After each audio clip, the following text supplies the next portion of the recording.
Hey, have you ever thought to yourself, I wish I could draw faces, but I just don't have the talent?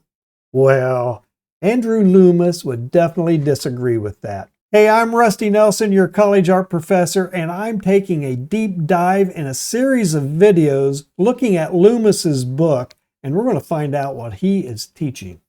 Let's take a look. All right, boys and girls, here's the book, Drawing Heads and Hands. Been around forever. I think it was written in the 1940s, and it's well written, has really nice illustrations for all the processes and plenty of examples of what he's talking about when he gets deep into the methods. So let's jump down here to the chapter, the lead-in, the short chat with the reader, and essentially Loomis is telling us in this chapter that it's a good thing we all look different, right? It'd be a pretty boring world if we all looked the same, be very confusing, wouldn't be able to tell each other apart. So the fact that we all look different, it's a benefit for everybody. No matter what we look like, it's a good thing. So embrace it, essentially is what he's saying.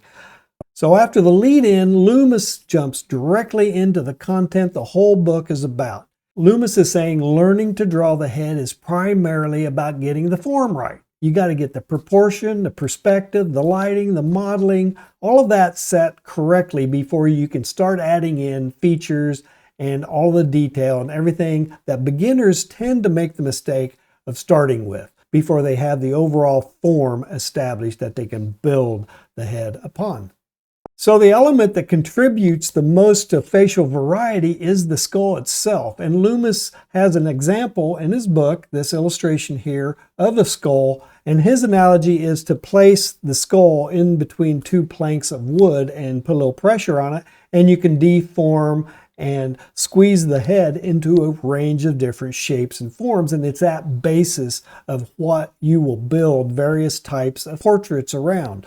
Loomis has also included in this chapter a couple of pages of illustrations of the variety of faces that you're going to be able to draw when you employ the idea that skulls are pliable. And if you can get that shape of the skull correct first, it'll give you a foundation for drawing all the features on the face. This is the illustration page that demonstrates all the variation and the variety you can achieve by stretching and squishing and playing with that pliable skull concept. All right, like I said, beginners will often make the mistake of starting with the features first. They'll want to start with the eyes first, typically, is what I see when I'm in class with students and we're drawing faces. They want to get in there and find that beautiful eye, do all the highlights and everything, and then they'll pop a nose in there maybe and try to figure it out. What's it look like? And then the mouth right there. And then they'll think about, maybe we got to get some hair in here. And then we'll get the face built, right? Oh, we better put the ears in here as well, right? So, eyebrows. Yeah, maybe a lip. Let's put a lip in here. So they always will do that. It seems really flat. There's no form. Features are out of proportion. They're in the wrong location. That approach to drawing the face, starting with the features first, is going to really result in a 2D, really flat looking result. Loomis then goes on and starts talking about other methods for drawing faces, and that's starting with an oval. So you kind of come in and you draw that oval shape, and you've seen people do this. I have too. Loomis says that this method falls apart mainly because the human head in profile has a different type of a shape. So it only works straight on in that manner. And then there's another process of drawing the head in perspective, trying to get that three-dimensional form by blocking it into a cube. I've seen this done as well. I've seen several things out on Instagram where people are kind of oriented it inside of a square or a cube, and then you come in and try to get the head in the proper orientation within that three-dimensional space. It's not that these are bad or anything like that. I don't think he's saying that. It's just they have their limitations and they may not be as accurate as the process that he proposes, and that's by using a shape that most closely resembles the cranium, and that's the round ball. All right, we have reached the meat and potatoes part of the chapter. He has gotten us to the ball, and that's the thing that most closely resembles the cranium. The upper part of the head without the jaw is a sphere, a ball, a round circle, and that's what we're going to start with. That's what you're going to have to practice and understand and make it second nature before you can move on and get any further in this book. Let's take a look. All right, so here's the first skill, drawing circles. All right, don't try to draw circles, but get into the idea of making a circular motion. All right, just make a motion. You're also going to be practicing and developing mark making skills, right? So just come in here and try to get some circles here. These are close enough, right? They don't have to be a perfect circle. You can tighten these up with structural marks and as you work on your heads. All right, so it's all about getting that circle nice, light, expressive, so it doesn't start feeling stale right from the start.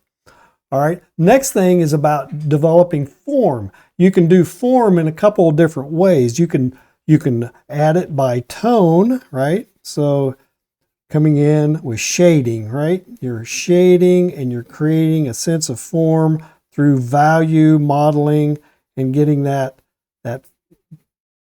circle that you were working on to start reading as a three-dimensional form, right? Now in this case, that's okay. It's not going to really help us much with drawing the face, but it's a good thing to know and to understand is just simply practice drawing and getting a form built. Another way is to do cross contour marks. Let me fix that. There we go. All right, cross contour marks. Let's get this circle here. All right.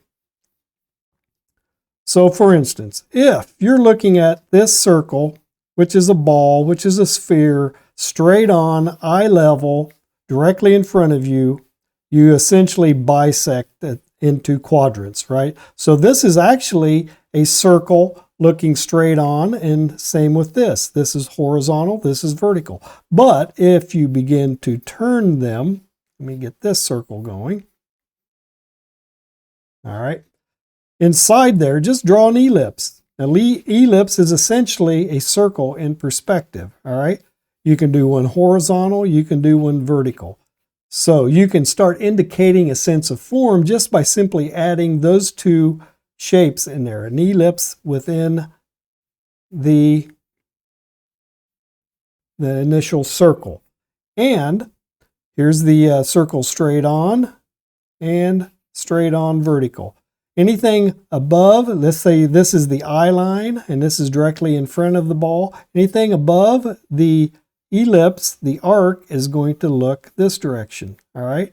And anything left or right of this one, you're going to emphasize this cross contour line right there. So those two shapes right there has immediately started developing a sense of three-dimension to that flat circle. You got to be able to create this illusion of three dimensions on a two-dimensional piece of paper. All right, so straight on, eye level, right directly in front of us, and then as you have gone high or low, you are now creating the gaze, and you can really play around with this in a lot of different ways. So, all right, and again, like I said, the ellipses are essentially circles in perspective. So if you want to make a wider, more rounded ellipse, you're going to create a more arcing shape that you're going to be making the piece, and we'll stay directly in front of it. So now we're in front of the head, and that gaze is looking down. This gaze here is looking this direction. So this is essentially what Loomis is telling you about the ball and being the foundation for the, here, let's do one this way. We can tilt the head, right? And we'll tilt the head this way as well. So we got a cross contour this direction, and you are now drawing the gaze in this direction right there, and it's kind of looking down, right? So that is what you have to play with. One other thing he goes into briefly, and he'll explain this in thorough detail when we get to the next chapter, is you're going to be taking off a portion of the side, because a person's cranium is not round on the sides. It's got this type of a shape right here, right? And this comes down right at the nose, or right in between the mouth and the nose, and then you add in a triangular shape here. And here, right here, is the eye line or the brow line, depends. And I think right up here where these two lobbed off circles come, that would be your hairline right there. Right there. So it's broken into thirds, right? Essentially. There we go. And let's do it in 3 dimensions. There we go. And then come in here. There we go. I'm going to make the ellipse right there in that sphere. All right. And we can throw that other ellipse in here and we'll get the gaze. That is the arc coming across slightly below eye line. This comes in, and then we also have one you want to get. It's going to come right in through here, and it comes around like that. So there's the front part of the face right there. This is the side of the cranium, and the key overall you're going to be working with is to find this cross right there. Right, and then work with your cross contour marks. That's what these arcing lines across this sphere are called, cross contour, and they're going to help define your 3-dimensional form. All right, so play around with this, draw a lot of these in any imaginable angle you can think of.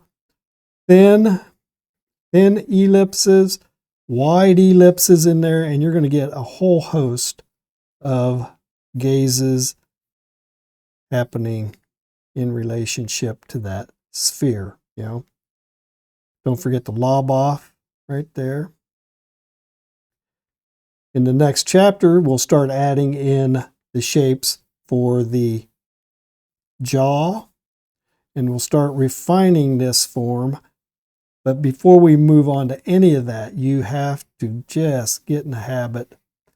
Find the center lines. Is it an upward looking gaze? We'll throw one that way. We haven't done one of those. There's the center line of the face right there on that sphere. Let's get that ellipse on the side. There we go. Now it's looking that direction. So do a few hundred of these until your hand hurts. I tell my students when they come in for figure drawing for an hour and a half, hour and 50 minutes, or it might be a 2-hour and 50-minute course, depending upon whether it's a Monday, Wednesday, Friday class or a Tuesday, Thursday class. I say, come in, we are going to draw till we puke. All right, so work on that, play around with this. This is your primer to get started drawing faces. All right, guys. That was the meat and potatoes of the whole chapter. The ball and the plane, being able to create volume, a sense of 3-dimensional form on a 2D piece of paper.